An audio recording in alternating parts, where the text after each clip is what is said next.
So hello everyone, welcome back to the channel. तो मैं try करूंगा इस वीडियो को सबसे छोटा रखने का, कम टाइम लेने का, क्योंकि मैं चाहता हूं कि तुम अपना ज्यादा से ज्यादा टाइम इस समय रिवीजन पे दो, अपनी पढ़ाई पे दो, क्योंकि नीट अभी बहुत करीब आ चुका है। लास्ट वीडियो के अंदर बहुत लोगों ने कमेंट ये किया था, जब मैंने बताया था कि सिलेबस अगर अभी तुम्हारा बाकी है तो किस तरीके से अभी सिलेबस कंप्लीट करना चाहिए अलॉन्ग विथ रिवीजन।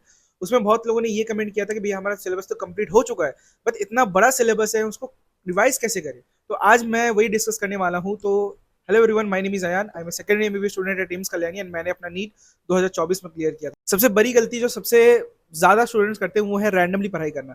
जब किसी का सिलेबस कंप्लीट हो जाता है ना, तो उनको आता है कि अच्छा ये मन कर रहा है ये पढ़ लेते हैं, ये मन कर रहा है ये पढ़ लेते हैं, है ना। कभी किसी यूट्यूब खोले, यूट्यूब में कोई चैप्टर टीचर पढ़ा रहा है, उसको मन कर रहा है कि वो अच्छा वो लेक्चर देख लेता हूँ, पढ़ रहा हूँ वो वही देख लेता हूँ, फिर उसी को रिवाइज कर लूंगा।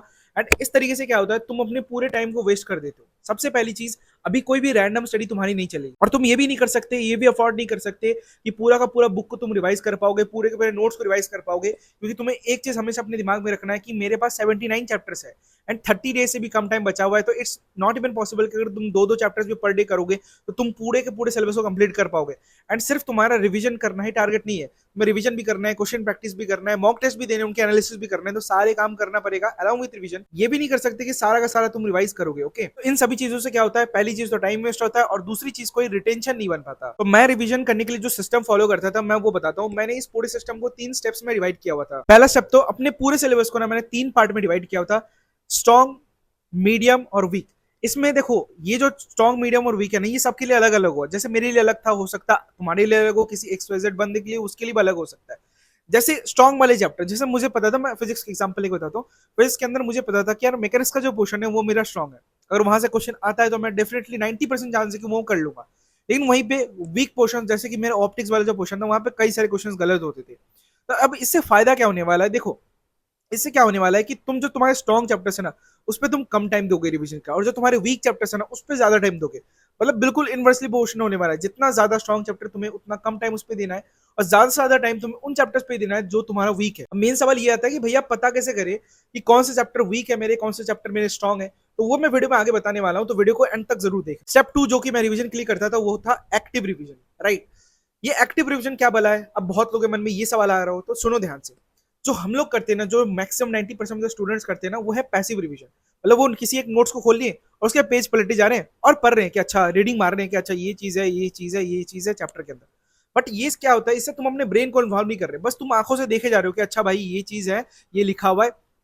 मुझे भी पता है कि यार तुमने खुद से नोट्स बनाए होंगे, तुमने पहले भी एक दो बार पढ़ा होगा, उससे फायदा नहीं होने वाला, क्योंकि तुम अपने ब्रेन को जब तक एक्टिवली इन्वॉल्व नहीं करोगे ना, तुम्हें देख के तो लग रहा है कि अच्छा फॉर्मूला मैंने पढ़ा, मुझे वो दिमाग में चला गया, बट एक्चुअली होता नहीं है। अगर मैं उसी टाइम पे तुम्हें बोलूं कि उस नोट्स को बंद करो और लिख के दिखाओ उस फॉर्मूले का जो तुमने अभी 5 मिनट पहले पढ़ा, तुम नहीं लिख पाओगे, तुम नहीं प्रोड्यूस कर पाओगे उन कंसेप्ट को। क्यों? क्योंकि तुमने अपने ब्रेन को इन्वॉल्व भी नहीं किया। तुम्हें लग तो रहा है, तुम्हें मजा तो आ रहा है कि हाँ मैं पढ़ रहा हूँ, मैं रिवाइज कर रहा हूँ, बट एक्चुअली ऐसा होता नहीं है। तो इसलिए मैं जो करता था वो था एक्टिव रिवीजन। एंड मैं तुम्हें भी सिखाने वाला हूँ एक्टिव रिवीजन किस तरीके से करा जाता है। सबसे पहली चीज, तो जो भी चैप्टर को तुम पढ़ रहे हो, उस चैप्टर को खोल लो, उस चैप्टर को एक reading they low. Like for example, अगर मैं रोटेशन रिवाइज कर रहा हूँ, तो मैं लाइक फॉर एग्जाम्पल टॉर्क मैंने रिवाइज किया एंड मुझे 10 से 15 मिनट लगे टॉर्क के पूरे टॉपिक को रिवाइज करने में। रिवाइज करने के बाद अपने नोट्स को बंद करो, एक रफ कॉपी लो और उसमें हेडिंग लगाओ टॉर्क, और नीचे जितनी भी चीजें तुम्हें याद आ रही है जो तुमने अभी थोड़ी देर पहले पढ़ा, उसको लिखना शुरू करो, कॉपी बंद करके उस रफ कॉपी में। इससे क्या होगा, तुमने ब्रेन को फोर्स करोगे वो सारी चीजों, उन सारी इन्फॉर्मेशन को लिखने के लिए जो तुमने थोड़ी देर पहले पढ़ा। एंड डेफिनेटली एंड कई सारे ऐसे पॉइंट्स होंगे जो कि तुम भूल चुके होगे, एंड तुम वहां पे भी अपने ब्रेन को एम्फेसिस कर रहे हो कि भाई इसे बता इसमें क्या लिखने वाला है। बट एक्चुअली वहां पे तुम क्या लिख नहीं पाओगे, ऐसे कई सारे पॉइंट्स होंगे जो तुम भूल चुके होगे। तो वहां पे तुम्हें पता चलेगा अच्छा ये ऐसा पॉइंट था जो मैं भूल चुका था। फिर क्या करना है, वापस से नोट्स खोलो, वापस उन पॉइंट्स को पढ़ो, उन कंसेप्ट को पढ़ो, नोट्स बंद करो, अगेन सेम चीज को रिपीट करो, अपने रफ नोटबुक को खोलो और सभी चीजों को फिर से लिखने की कोशिश करो। एंड लास्ट में टैली करो कि ऐसी कौन कौन सी चीजें हैं जो कि तुमने एग्जैक्टली अपने रफ नोटबुक में लिखा है, और ऐसी कौन कौन सी चीजें जो कि तुमने मेन नोट्स में तुम्हारा था, तुम लिखना भूल चुके हो। दिस इज द थिंग जिसे एक्टिव रिविजन कहते हैं। इससे तुम्हें यह भी पता चलता है कि कौन कौन सी चीज तुम्हें याद है, एक्चुअली कौन कौन सी चीजें तुम भूल चुके हो, क्योंकि तुम अपने ब्रेन को इन्वॉल्व कर रहे हो यहाँ पे। स्टेप नंबर 3 जो कि है, मैं रिवीजन को साइकिल्स में करता था। अब रिवीजन साइकिल का मतलब क्या है, मैं जो रिवीजन करता था वो 3 साइकिल्स में करता था। पहला बार जब मैं रिवाइज कर रहा हूँ, फॉर एग्जाम्पल मान लो मैं कोई भी एक रैंडम टॉपिक करंट इलेक्ट्रिसिटी से रिवाइज कर रहा हूँ, तो मान लो उस चैप्टर को मैं रिवाइज करता तो मैं टारगेट लेता था कि इस चैप्टर को जो है पूरा का पूरा जितना भी सब कुछ दिया हुआ है फुल, इसको रिवाइज करने में मैं अराउंड 1 घंटे लगाऊंगा। तो मान लो 1 से 1.5 घंटे मुझे उस चैप्टर को रिवाइज करने में लग गए। तो उसकी बाद में क्या करता था, ये था साइकिल नंबर 1। साइकिल 2 में क्या करता था, मैं ट्राई करता था इसको और फास्ट रिवाइज करने का, ट्राई करता था कि with in half an hour इसको रिवाइज कर लूंगा, या तो उसी दिन करूंगा या उसके 1-2 दिन बाद करूंगा। लास्ट में जो तीसरा साइकिल होता था वो अल्ट्रा फास्ट होता था। इसमें मैं ट्राई करता था उन सभी पॉइंट्स को रिकॉल करने का बजाय इससे पढ़ने के, जिसमें कि जल्दी जल्दी से लाइक विद इन 5 मिनट्स और 10 मिनट्स में पूरे चैप्टर को एक बार रिकॉल करके देख सकूं। इस साइकिल्स में अगर तुम अपने रिवीजन को करोगे ना, तो तुम 3 लेयर्स में अपने ब्रेन को यूज कर रहे हो उन चीजों को याद करने के लिए, तो फटाक से वो चीजें याद हो जाएंगी। और ये तीनों साइकिल तुम्हें अलग अलग दिन में करना है। फर्स्ट साइकिल अगर तुम आज कर रहे हो तो नेक्स्ट साइकिल तुम 1-2 दिन बाद करो, और तीसरा साइकिल उसके 1-2 दिन बाद। एंड अब आते हैं उस वाले पॉइंट में, जो कि है कि हमें पता कैसे चलेगा कि हमारा कौन सा टॉपिक या फिर कौन सा चैप्टर स्ट्रॉन्ग है, कौन सा चैप्टर मीडियम है या कौन सा चैप्टर वीक। अभी के टाइम पे अगर तुम कोई मुझसे पूछे ना कि भैया हमें इस टाइम पे क्या करना चाहिए, तो मैं उसको 2 ही चीज बोलता हूँ। इस टाइम पे तुम्हें जो सबसे इंपॉर्टेंट चीज है, एक मॉक टेस्ट देना और एक रिवाइज करना। रिवीजन किस तरीके से करना है आज की इस वीडियो में मैंने तुम्हें बता दिया, किस तरीके से मैं रिवाइज करता था। और दूसरी चीज जो कि मॉक टेस्ट, जिससे तुम्हें ये पता चलेगा कि तुम्हारे कौन कौन से वीक पॉइंट्स है, कौन कौन से स्ट्रॉन्ग पॉइंट्स है और कौन कौन से मीडियम वाले पॉइंट्स है। और उसका वीडियो मैंने ऑलरेडी बहुत दिनों पहले दे दिया है, अगर तुमने वो नहीं देखा तो आई बटन पे क्लिक करना, उस वीडियो को जरूर देखना। उसके अंदर मैंने डिटेल्स में सब कुछ बनाया हुआ है। इससे तुम्हें फायदा क्या मिलता है, जब तुम रिवीजन कर रहे होते ना, तो तुम्हारे पास देखो एक डायरेक्शन होता है प्रॉपर कि अच्छा इन चीजों को मुझे प्रॉपरली रिवाइज करना होता है। तो वो चीज पता कैसे चलेगा, वो तुम जब मॉक टेस्ट दे रहे होते ना, जब मॉक टेस्ट के बाद तुम्हें कोई मार्क्स मिलता है, फॉर एग्जाम्पल मान लो 600 मार्क्स मिला, कुछ भी मार्क्स मिल रहा है लाइक 200, 300, 400, मैं 600 ले रहा हूँ, तुम्हें ये नहीं देखना है कि मुझे 600 मार्क्स मिले, तुम्हें ये देखना है कि मुझे 720 में से 120 मार्क्स जो है ना कट गए। अब वो चीज एनालाइज करना है कि 120 मार्क्स गए कहाँ पे, कौन कौन से पोर्शन में कटे, वो भी सब्जेक्ट वाइज, फिजिक्स में कहाँ पे कटे, केमिस्ट्री में कहाँ पे कटे, है ना, बायो में कहाँ पे कटे। और उनमें भी टॉपिक में देखो कि यार जैसे फॉर एग्जाम्पल मान लो तुमने आज एक एग्जाम दिया, ठीक है, मॉक टेस्ट दिया, तुमने देखा कि एनिमल किंगडम से जो क्वेश्चंस वगैरह आया था, लाइक एग्जाम्पल से क्वेश्चन आया था, तुम उसे गलती कर दिए, जिसकी वजह से तुम्हारे 20 मार्क्स, 10 से 20 मार्क्स कट गए। तो तुमने क्या किया, मॉक टेस्ट एनालाइज करने के बाद तुमने उस पर्टिकुलर चीज को रिवाइज किया, तुमने सोच लिया कि हाँ मेरा यहाँ पे गलती हो रहा था, ये मेरा वीक पॉइंट था, अब मुझे यहाँ पे ज्यादा फोकस करना है। तुमने क्या किया, एग्जाम्पल्स को अच्छे से याद किया, फिर तुमने कल मॉक टेस्ट दिया, और तुम्हें पता है कि यार एनिमल किंगडम से क्वेश्चन फिर से आएगा, एग्जाम्पल से फिर से क्वेश्चन आया, तुमने क्या किया, उन क्वेश्चंस को सही कर दिया, जिससे तुम्हारे 10 से 20 मार्क्स इंक्रीज हो गए इन द नेक्स्ट मॉक। यहाँ पे जो तुम लोग पूछते हो ना मॉक टेस्ट में मार्क्स किस तरीके से इंक्रीज करते हैं, तो दिस इज द वे जिस तरीके से जो है ना मार्क्स तुम्हारे मॉक टेस्ट में इंक्रीज किए जाते हैं। तुम्हें एक साइकिल में यूज करना है, लाइक तुम्हें मॉक टेस्ट देना है, उसके अकॉर्डिंग रिवाइज करना है, फिर रिविजन करना है, उसके अकॉर्डिंग मॉक टेस्ट देना है। ऐसा नहीं कर सकते सिर्फ मॉक टेस्ट दे रहे हो।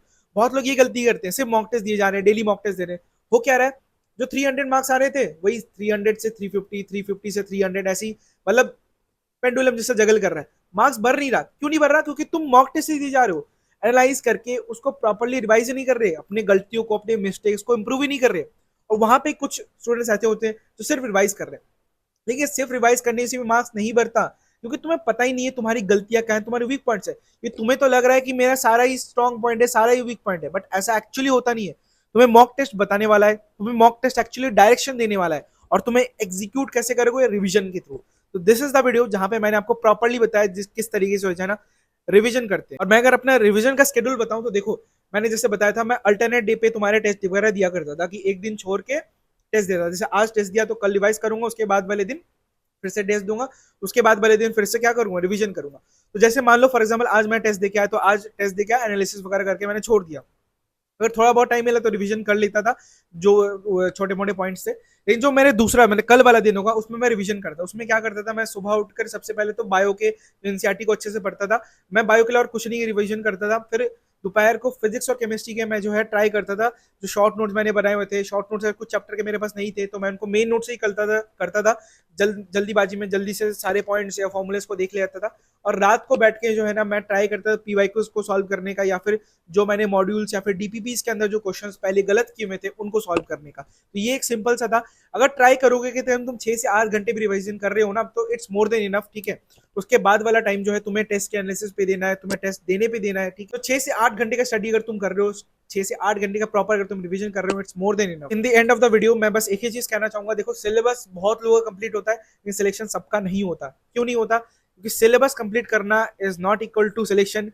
सिलेबस को कौन कितने अच्छी तरीके से रिवाइज करता है, कौन कितने अच्छे तरीके से उन सिलेबस को अपने ब्रेन में लेकर जाता है 3 मई को, वही डिसाइड करेगा कि तुम्हारा कितना रैंक आने वाला है। So revision is equal to rank. And ये था तुम्हारा लास्ट 30 डेज का सीरीज, जहां पे मैं तुम्हें हर एक दिन गाइड कर रहा होता हूँ कि तुम्हें किस तरीके से पढ़ाई करना है, किस तरीके से क्या कुछ करना है। एंड ये सभी चीजें मैं बेस्ड ऑन तुम्हारे कमेंट्स कर रहा हूँ। लाइक तुम वीडियोस के अंदर जो भी तुम्हारे प्रॉब्लम्स आ रहे हैं, जो भी क्वेरीज आ रही है, तुम उसको अपने कमेंट्स में लिखो, मैं उस पर्टिकुलर टॉपिक पे वीडियो बनाऊंगा। लाइक आज जो भी तुम्हें प्रॉब्लम आ रहा है तुम वो नीचे कमेंट में जरूर बताना, मैं उस टॉपिक के ऊपर नेक्स्ट वीडियो जरूर बनाऊंगा। और इसलिए इस प्लेलिस्ट को जरूर चेकआउट करना और लास्ट में इस चैनल को जरूर सब्सक्राइब कर देना।